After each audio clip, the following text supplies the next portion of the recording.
What I am is an old fuck. It's kind of like a fat fuck. You know what I mean?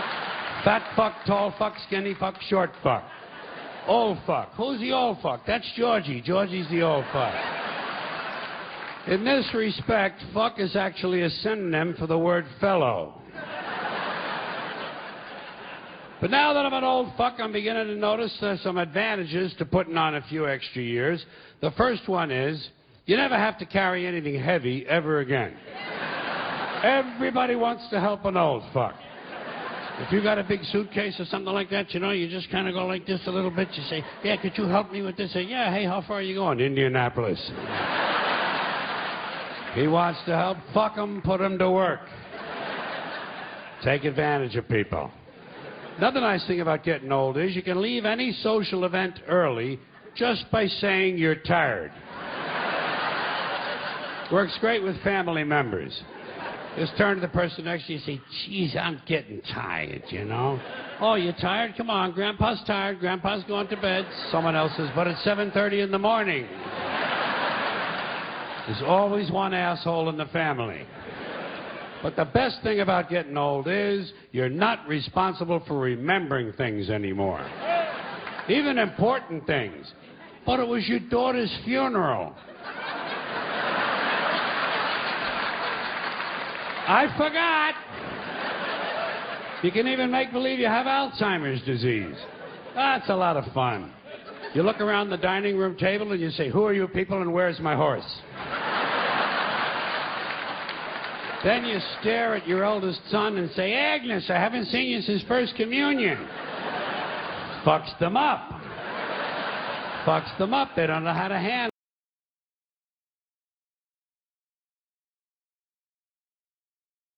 Create a new folder.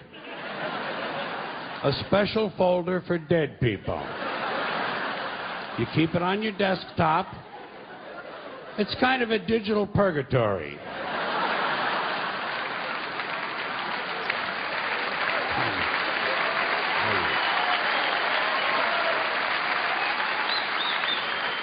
And the nice thing is every now and then you can open it up and you can look inside. And you can see the people in purgatory. And you can move them all around, you know, move them around. Put them in little groups. Two people who can get along in life, put them in a corner. Let them work it out. Let them work it out in purgatory. Or start a fight. Have a big fight in purgatory. That's a lot of... Nobody's going to get hurt. They're all fucking dead anyway. Then you put them in a big formation and have a parade. The Purgatory Parade of Dead People. Ah, there's a lot of fun you can have with a computer. So enjoy your digital selves. Now, speaking of dead people, there are things we say when someone dies. Most of us say, a lot of us do, things we say that no one ever questions. They just kind of go unexamined. Give you a couple examples. After someone dies, the following conversation is bound to take place, probably more than once. Two guys meet on the street. Hey, did you hear? Phil Davis died. Phil Davis? I just saw him yesterday. Yeah. Didn't help. He died anyway. Apparently, the simple act of your seeing him did not slow his cancer down. In fact, it may have made it more aggressive. You know, you could be responsible for Phil's death. How do you live with yourself? Here's another thing they say after a death. This is usually said to the surviving spouse. Listen, if there's anything I can do, anything at all, please don't hesitate to ask. What are you going to do, a resurrection? This ain't the fucking New Testament, you know. You know what you tell a guy like that who wants to help? Oh, fine, why don't you come over this weekend? You can paint the garage. Bring your plunger. The upstairs toilet overflowed and there's shit all over the floor up there. Do you drive a tractor? Good, that'll come in handy. The North 40 needs a lot of attention. Bring your chainsaw and your pickaxe. We're going to put your ass to work. He wants to help? Fuck him. Call his bluff. Call his bluff. Don't hesitate to ask. The nerve of these pricks. Here's another thing we say to the surviving spouse. I'm keeping him in my thoughts. Where? Where exactly in your thoughts does he fit? In between my ass hurts in this chair and let's fuck the waitress?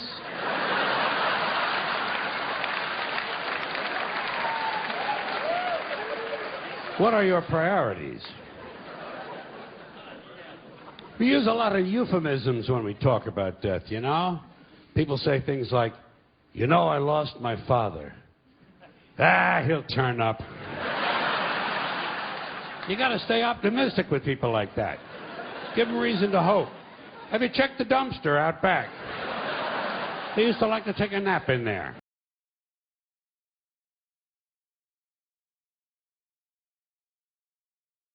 Speaking of parents and speaking of bullshit, two ideas which aren't always mutually exclusive, by the way.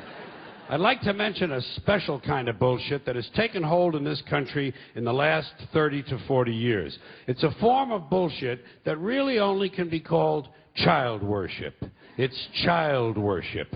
It's this excessive devotion to children. I'm talking about today's professional parents, these obsessive diaper sniffers who are overscheduling and overmanaging their children and robbing them of their childhoods. Even the simple act of playing.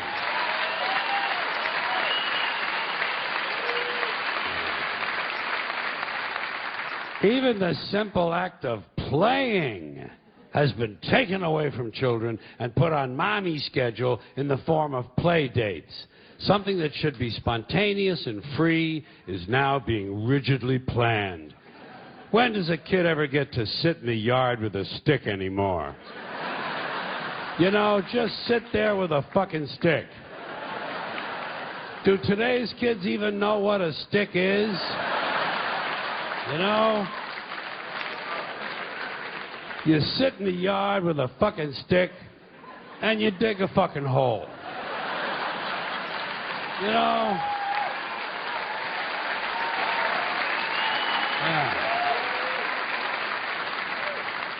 And you look at the hole, and you look at the stick, and you have a little fun. But kids don't have sticks anymore. I don't think there are any sticks left. I think they've all been recalled because of lead paint. Who would have thought that one day the manufacturing of sticks would be outsourced to China? But you know something? The kid shouldn't be wasting his time with a stick anyway. If he's 4 years old, he should be home studying for his kindergarten entrance exams.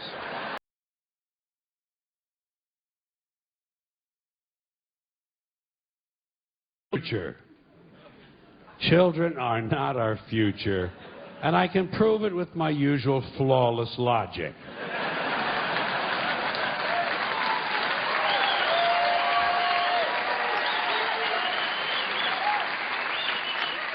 Children can't be our future because by the time the future arrives, they won't be children anymore, so blow me! Yes. As you may have noticed, I always like to present a carefully reasoned argument. Raising a child is not difficult. They try to make it into this mysterious, difficult task. Nothing to it. Easiest thing in the world to raise a kid if you follow the steps. First step, you take the kid and you put him out on the street corner. And you leave him there. You come back a week later. If the kid is still there, you got yourself a stupid fucking kid.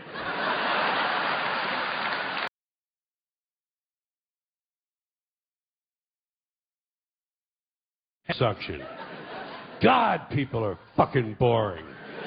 People are just fucking boring. You know, it would be great for a guy like me just to be in a coma. Huh? Wouldn't that be great? Nothing to do all day. You just crap out and breathe through a fucking tube. They feed you through a tube. There's nothing to do. Well, you talk about being a couch potato. That's it, man. No phone calls coming in. Nobody dropping by unexpectedly. And if they do drop by, you're completely unaware of it. Because you're in a fucking coma, and you're practically clinically dead. And you don't have to listen to their stupid shit. Their stupid shit, like about their new ride-around lawnmower with the two-tone horn and the GPS in case they get lost on the lawn.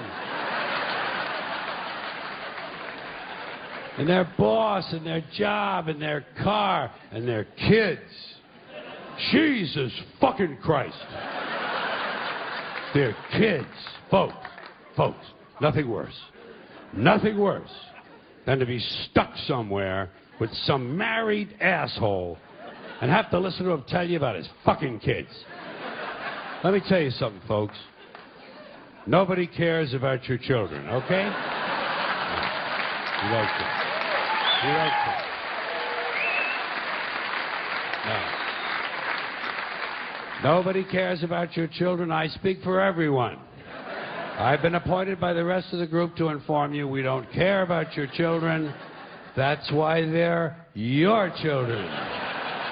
So you can care about them and we don't have to bother.